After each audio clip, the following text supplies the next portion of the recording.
Hey friends! Welcome to Fun Fam Travels. We are excited to share with you our recent Tagaytay Buffet breakfast experience in Balay Daco.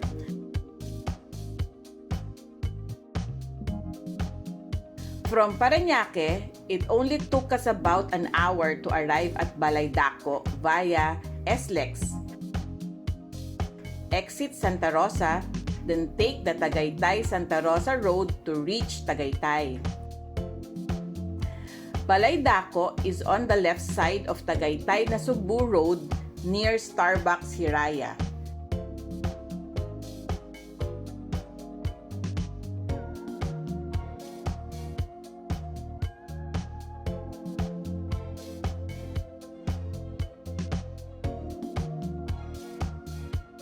Balay Daco means big house in Negrense. Situated at the heart of Tagaytay, this restaurant proudly serves Filipino food. Buffet breakfast starts at 7:30 a.m. up to 10 a.m. As early as 6 a.m., there are already guests waiting at Balay Daco's waiting area for the buffet breakfast. At exactly 7:30 a.m., they will start calling numbers. You need to be early so you won't miss the first seating for the breakfast buffet.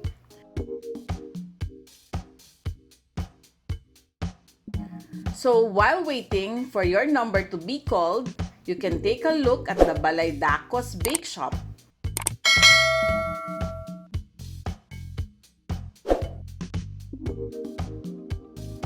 This is at the left end of the waiting area.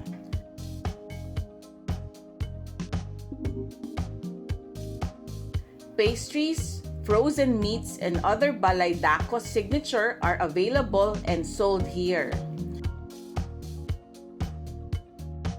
Best seller here is the Balay Daco's Piaya. This is really a must-try. You can also find here other Filipino signature pastries like ube makapuno twist, salted egg ensaymada, sisig pandesal, adobo pandesal, kamote chips, and many more.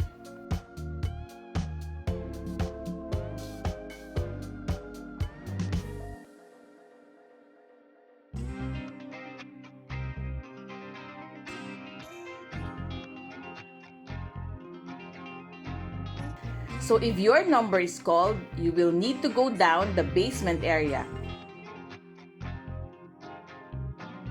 This is where they have the buffet breakfast set up.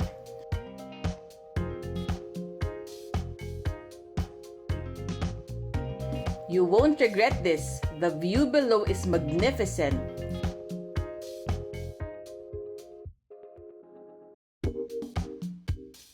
You'll get to see a good view of the Taal Lake from downstairs.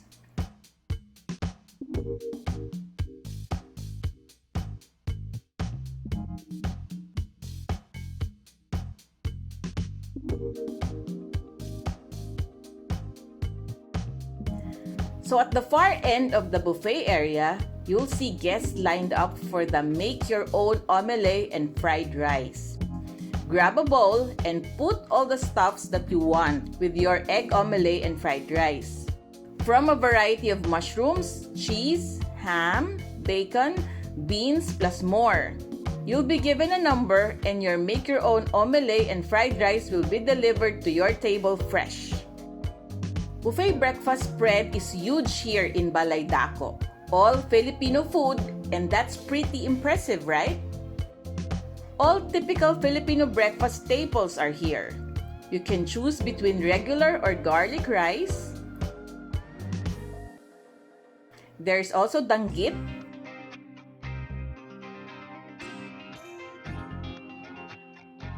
longganisa, and tapa.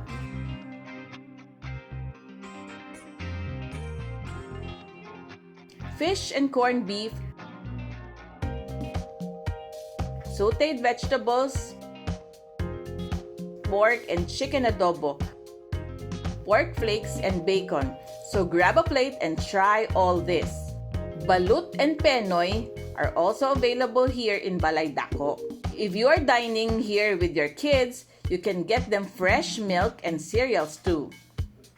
There's also champurrado available, which your kids will, of course, surely enjoy.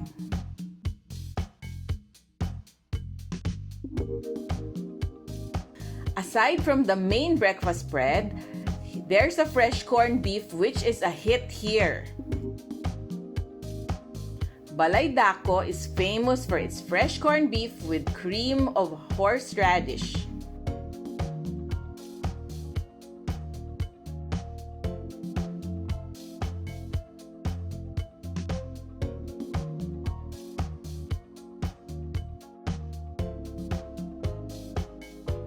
You also can't miss the chocolate de baterol, and this is really so good. Try also the kansi and congee.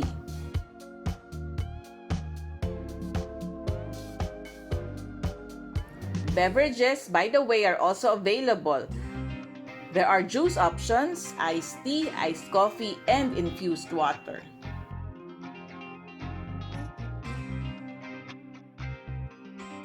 By the way, there's no time limit here for buffet breakfast, but generally, guests are already done with their breakfast after 1.5 hours or 2 hours after 7:30 a.m.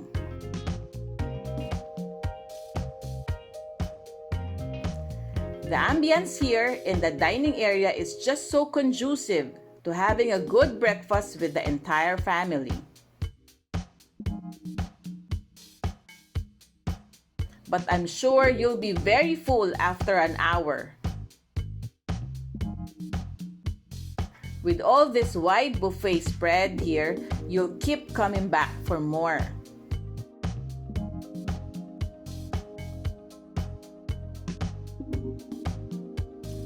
This is really good. You'll keep coming back for more.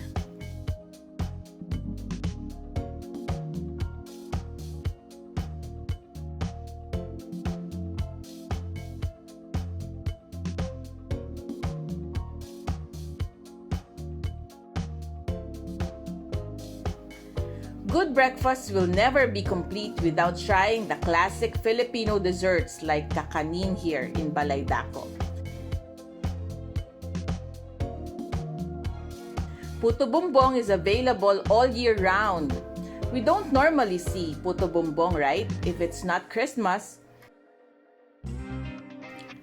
It's a tradition during the holiday season, but here in Balay Daco, you'll get to taste this fresh Puto Bumbong as part of the buffet breakfast options. You'll see the fresh galapong transformed into Puto Bumbong.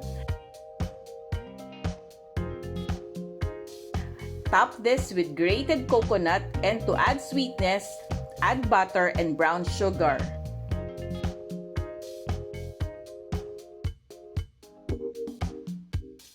Really tastes so good. I think I had 4 of this as my final dessert for this buffet breakfast.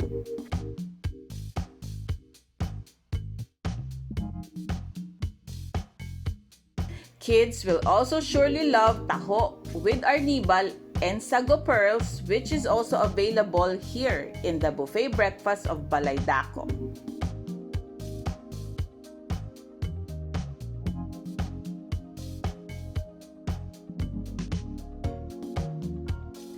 There's also the usual kakanin like puto, kutsinta, sapin-sapin, palitaw, and more.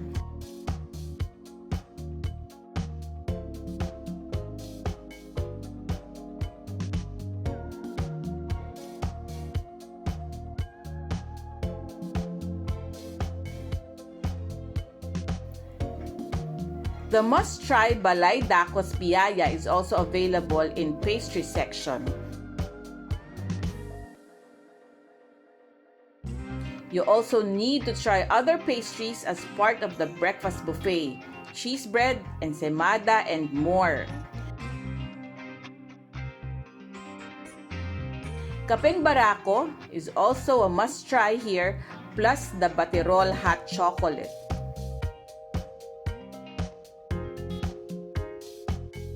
You will surely get more once you taste this unique chocolate hot drink.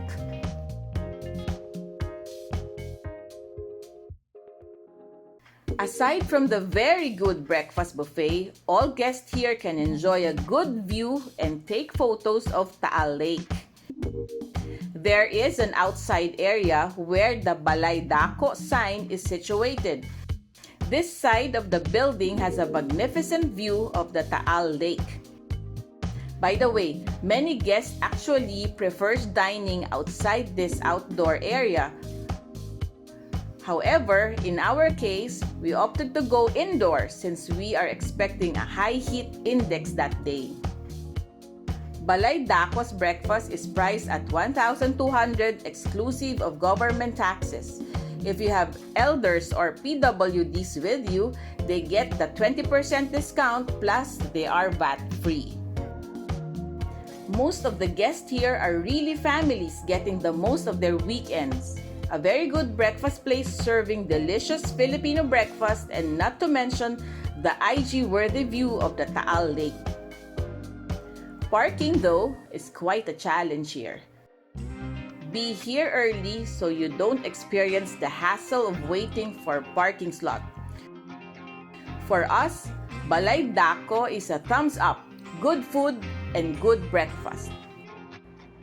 That's all for now, friends. Like and follow Fun Fam Travels for more family-oriented travel experience.